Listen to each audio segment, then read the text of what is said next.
comencé a decir que comparto con Juan Manuel la nostalgia por el magazine. Yo creo que si a algo le debo el amor por la literatura en mi casa fue por el magazine dominical. Mi papá lo coleccionaba y era como lo más importante de esa biblioteca. De ahí nació ese gusto por la literatura. El Espectador está en un proceso de consolidación nuevamente como diario, y yo estoy muy contento con lo que hemos logrado en 2 años. Yo regresé al Espectador para planear ese proyecto de regreso al diario, y especialmente la edición dominical se centra en la idea de lograr un producto muy intelectual. A veces recibimos críticas porque dicen que es demasiado intelectual los domingos, lo cual es discutible. No es un hecho, pero el tema del renacimiento del magazine se está discutiendo a nivel de consejo editorial. En este momento en el consejo es una chiva, entonces. Por eso digo, no es un de este hecho, foro. no es un hecho, pero se ha discutido. En el consejo editorial del periódico está Héctor Abad Faciolince y Pilar Reyes, a quien ustedes deben conocer, y con la ayuda de ellos como que hemos logrado ir metiéndole la idea al otro. Pues no sé, ojalá hubiera muchos medios alternativos precisamente para contrarrestar este monopolio del que hablamos todos los días, porque no es solo a nivel editorial, sino a nivel de propiedad de los medios. Quisiera uno tener más diversidad en ese sentido, pero sí me parece válido algo que usted acaba de sugerir, y es que las editoriales universitarias tienen que concientizarse de que estamos en una época de multimedia. O sea, no se pueden quedar concentradas en la palabra escrita, sino hay que trasladar ese conocimiento a la televisión, a la radio. Yo creo que si se habla, si se hace una campaña, se pueden lograr espacios en radio, en televisión, en internet, que son insospechados y que pueden ser fructíferos para la producción académica, pero no creo que se estén explorando como con verdadera conciencia en este momento. Ese es mi parecer. Bueno, yo creo que buena parte de la buena crítica que se hace sí ha quedado, digamos, desplazada hacia los medios alternativos, con lo cual parece inexistente prácticamente. Y por supuesto para las revistas universitarias que se atoran en el nudo que tienen inclusive las editoriales comerciales, que es la distribución. Por otro lado, el asunto también de la pérdida de los libreros, ¿no?, que señalabas hace un momento, ¿no?, el desconocimiento total que tiene el librero del mundo del libro. Nosotros vivimos en el país de Sísifo, todos los días levantamos la piedrita, la vemos rodar y al otro día volvemos a empezar, porque llevamos 20 años diciendo que hay que formar a los libreros. Hay un librero que me sugirió un día, un libro que se llamaba Así hablaba Kama Sutra, me gustaría mucho leerlo. Pero realmente sí, hay un grado de analfabetismo alrededor del libro que es preocupante, ¿no? Eso de una parte, ¿no? Pero también está el de ciertos medios que aparentemente podrían propiciar esa penetración más masiva en el interés hacia el libro, como la televisión y la radio, pero que me parece que son medios que están viciados casi de entrada, y que tal vez el recurso del internet, para mi generación que no hemos sido propiamente los más adictos a él, hemos descubierto a veces tardíamente que sí es un medio muy eficaz. Yo desconfío un poco de la tecnología y pongo siempre como ejemplo un caso. Cuando Rubén Darío, el gran poeta nicaragüense, era cónsul de Colombia en Chile, lo cual también demostraba un antichauvinismo, ¿no?, el hecho de que un nicaragüense fuera diplomático colombiano. Publicó Azul, su gran libro de poemas en Chile. Al mes era leído no solamente en el continente, sino que había llegado, como todo el modernismo, que lo que hizo fue devolverle las carabelas a España cargadas de un nuevo sentido de la lengua, ya había sido leído en la lengua, ¿no?, a tal punto que la poesía en español no volvió a ser la misma. Y uno se pregunta cómo a lomo de mula, en barco, sin los medios con los que contamos ahora, no había la balcanización cultural que tenemos ahora, como muchas veces no sabemos qué pasa en Ecuador, ni en Perú, ni en Venezuela, y a veces ni siquiera en Córdoba o en Sucre, teniendo todos los medios a favor que supuestamente deberían servir para crear esos vasos comunicantes. Yo creo que por el contrario, cada vez estamos más escindidos, cada vez nos desconocemos más mutuamente en el área lingüística, en Latinoamérica, de manera que yo no confiaría tanto en esa botella al mar a través de los medios como la televisión y la radio. Lo veo muy dudoso. Veo que si la batalla no está perdida del todo en los medios impresos, y es precisamente por esfuerzos pues, como los de Arcadia, como esfuerzos como los del Espectador, que me parece que ahora que Nelson Freddy hablaba de que había ciertas repulsas, cierta actitud refractaria de gente que les decía que es que El Domingo era un periódico muy intelectual, realmente más que muy intelectual es muy inteligente, y eso es lo que hay que pedirle precisamente al diarismo, ¿no? Yo creo que esos esfuerzos de todas maneras se mantienen vivos, hay que apoyarlos, a pesar de que, para seguir con algo que decía Nicolás, los medios de provincia, que tuvieron siempre suplementos culturales muy valiosos, cada vez son más inexistentes. Los que existen son muy malos, a veces se equivocan y publican algo bueno, pero uno cree que es porque se equivocaron. Periódicos de un tránsito inmediato de la semilectura al olvido. Yo por eso vuelvo a insistir, a pesar de que parezca pues, nostálgico, en que cosas como la del Magazine Dominical permitían un flujo de ideas. Creo que jamás, algunos me dirán que por el formato, vi un aguacate, un magazine envolviendo un aguacate. En el tiempo todo está hecho para madurar aguacates, inclusive a Juan Manuel Santos.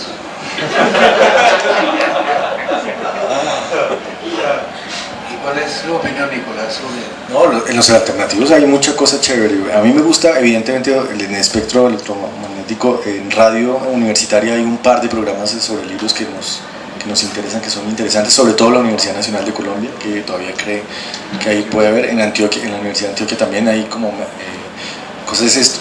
A mí, yo voy a confesar, yo no conocía lecturas críticas, y gracias a este foro lo conozco. Yo creo que hay una cosa ahí que es importante para ustedes, y es regalar unos 50, yo sé que regalan muchos, pero 50 o 60 ejemplares a lo que llaman decidores culturales. Arcadia hace eso, el Malpensante también. Es decir, hay una base de datos de personas que están todo el tiempo hablando de cultura, que les llega a la revista. Qué pena dar este consejo aquí en público, pero es súper importante porque yo no la conocía. No digo que yo sea, no, nada, sino hay un montón de gente que pronto no la conoce, y es muy, muy importante estas iniciativas. Me parece muy bonita, además, está muy bien diseñada, y quiero felicitarlos porque no tenía como esta experiencia. Pues bueno, yo creo que también ya vamos como saliendo un poco del foro. La gente. Pues sí, también que la gente, pues para que ustedes nos cuenten o pregunten aquí a los panelistas algo que les interese. Pues sobre lo del periódico, Nicolás, pues habíamos peleado un poco como con el hecho de saber que es un medio independiente de corta circulación, pero en todo caso ha llegado como a las manos adecuadas. Bueno, no llegó a las suyas, que son otras manos adecuadas, pero... No. Pero, yo no estaba en esa lista. Pero el voz a voz del periódico ha sido muy bueno, incluso el PDF en línea, y la gente ha estado, incluso ese invento tan maléfico del Facebook también ha hecho que se muevan cosas, digamos que por el lado. Sí, eso tiene sus pros y sus contras, ¿no? En todo caso, lo que queremos es hacer un periódico que sea realmente crítico, que como no tenemos el favor de los grandes medios, incluso yo, no sé, Nelson, si coincida conmigo, que de alguna manera el hecho de que Pilar Reyes esté dentro del Espectador, o de que esté Andrés Hoyos dentro del Espectador, también como que limita otros tipo como de cosas. Entonces yo metiendo libros viejos que no se consiguen, y entonces ellos dirán, no, pero yo tengo 10 novelas nuevas en el mercado, ¿por qué no están hablando de esas novelas? ¿Por qué están hablando por allá de esa viejera de Fernando Pessoa que no se consigue, o alguna cosa así? O de libros que no están en el país, digamos, como que son muy costosos. Pero eso es una cosa que no, en todo caso, pero entonces a veces uno piensa que el hecho de que el infortunio de no tener apoyo comercial para el periódico también es una fortuna, porque nos permite ser bastante independientes como para poder dar nuestra opinión sin perder por ello la posibilidad de seguirnos como granjeando una continuidad y teniendo dinero para hacerlo, ¿no? Perfecto, poder hablar mal de William Ospina y que le quiten a uno el saludo y todas esas cosas. Pues yo lo hice en número y no sé si ya me vetaron allá, pero bueno, el número no, en el Banco de la República, pero no sé si ahora que vaya el número a escribir dentro Mira a ver si Guillermo González te saluda, ¿no? No, pero sí me saludó. Eso demuestra que las grandes editoriales están acercándose a los medios de una forma más estratégica, y aunque allá no nos están imponiendo lecturas ni libros, es un hecho que los libros comerciales están en la mesa todos los días versus los libros de academia que son muy escasos.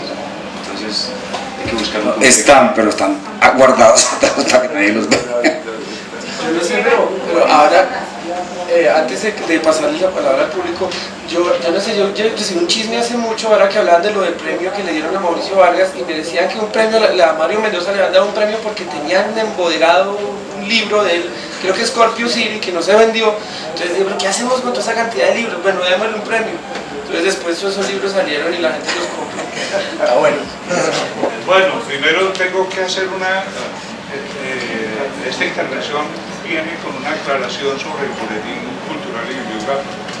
No tengo que ver yo nada con él, pero sí sé de buena fuente que ha habido una lucha interna por tratar de sacar ese boletín adelante. De problemas internos, burocráticos, de líneas que se cruzan aquí, no han dejado prosperar todavía el hecho de desatrasar ese boletín, pero de todas maneras están muy preocupados y quieren hacerlo. Eso es algo que quiero aclarar. Lo otro es contar una anécdota muy simple. Acaba de salir un libro mío editado en España y le llegó a la mesa a Jorge Restrepo en El Tiempo. Me llama Jorge Restrepo y me pregunta que si el libro va a circular aquí. Le dije, va a circular en muy poca cantidad. Entonces me dijo, ¿para qué lo reseñamos? Esa fue su respuesta. ¿No más? No, yo quería referirme a ese premio atrasado que le dieron a Mauricio Vargas, Telefónica y Planeta. Digo atrasado por un hecho, y es que yo creo que quienes se acuerdan de lo que sucedió por allá en el año 92-93, cuando este señor, siendo ministro de Telecomunicaciones, prácticamente metió a la cárcel de manera arbitraria, y a partir de ahí se comienza a criminalizar cualquier tipo de protesta social. En total a 16 profesionales de las telecomunicaciones en Colombia, todo porque un año antes, siendo él ministro de Telecomunicaciones, intentó vender la empresa de Telecom a Telefónica de España. Por eso digo que es un premio atrasado en el tiempo, porque pues finalmente se logra que Telefónica de España se quede con Telecom. Por lo tanto, había que inventarle algún tipo de premio a una persona tan gestora del patrimonio público colombiano para Desde hace 20 años lo estuvieron llamando de la Telefónica, que estaba ocupado. Pues es un hecho para todos nosotros conocido y preocupante, pues que el promedio de libros leídos por persona año en Colombia pues sigue siendo demasiado bajo, ¿no? A la luz pues, del conocimiento y la experiencia que ustedes tienen en reseña y en crítica de libros, ¿cuáles podrían ser las estrategias para que esta situación empezara a cambiar, ¿no es cierto? O sea, pues, valga a decir, pues, un estímulo para que leamos más. El criterio autorizado de ustedes, ¿cuáles podrían ser las estrategias? No sé si desde la educación básica primaria, como incentivarlo más, ¿no? no dejarlo como tarea y con castigo si no se lee, sino para incentivarlo, ¿no? O qué sé yo. Y por último, pues para hablar de algún libro de los que pues han sido lanzados últimamente, pues quisiera preguntarles a ustedes como autoridades qué concepto les parece, les merece la última novela de Laura Restrepo, Demasiados Héroes. Bueno, yo tomo la primera, la segunda es la suelto. No quiero opinar sobre. Bueno, sí, es preocupante lo del nivel de lectura en Colombia. O sea, creo que es una cosa que a todos nos ocupa y que hay que mejorar. En el congreso que terminábamos este pasado viernes, una de las preocupaciones que nos resaltaban era la lectura dentro de la universidad. Una de las conclusiones es que cada vez los universitarios leen mal, no leen bien. Entonces, obviamente hay un proceso de lo que es la educación, no solamente superior, sino media y básica, primaria, que no está cumpliendo sus objetivos. O sea, no solamente es aumentar el índice de lectura, es aumentarlo, pero con una lectura de calidad. ¿Cómo se puede abordar eso? Eso significa sumar esfuerzos, realmente reunirse con todos los que trabajamos en el sector del libro, no solamente el libro universitario, sino toda la cadena del libro infantil, libro de secundaria, pues literatura, todo lo que es el libro en sí mismo, para poder ver cómo enfrentar este fenómeno que cada vez nos preocupa más.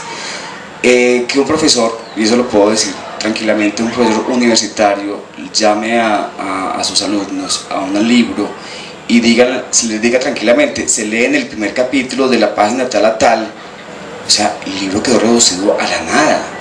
O sea, usted no puede evacuar un proceso de conocimiento con suficiencia cuando usted pretende leer la arqueología del saber con la introducción. El libro de Foucault es un libro en su todo, o sea, uno no lo puede partir. Y es un problema que hace del cual el profesor es el que lo propicia. Entonces, es entrar a trabajar con todos los actores para que no solamente aumentemos los índices de lectura, sino que la lectura sea realmente de calidad, que es lo que creo que nos interesa a todos. Bueno, muy buenas tardes primero que todo para los ponentes y las personas que están presentes en el auditorio. Quiero compartir dos cosas. La primera es que soy periodista, comunicadora social egresada de la Universidad de los Libertadores, y quiero compartirles que realmente al interior de la universidad se hace un trabajo más importante que inclusive respecto a otros medios que son mucho más conocidos. Los impresos, los periódicos que son, los medios que son alternativos terminan convirtiéndose en periódicos muy importantes que aportan mucho académicamente, pero son periódicos pues que porque no son bien difundidos, pues la gente no los conoce y es una gran pérdida. Muchas veces desde las universidades se intenta hacer crítica, pero lo que yo he detectado es que se tiende a confundir la crítica y termina siendo un opinadero. Entonces, no sé qué elementos se pueden tomar o qué se puede hacer para que no termine convirtiéndose en un opinadero.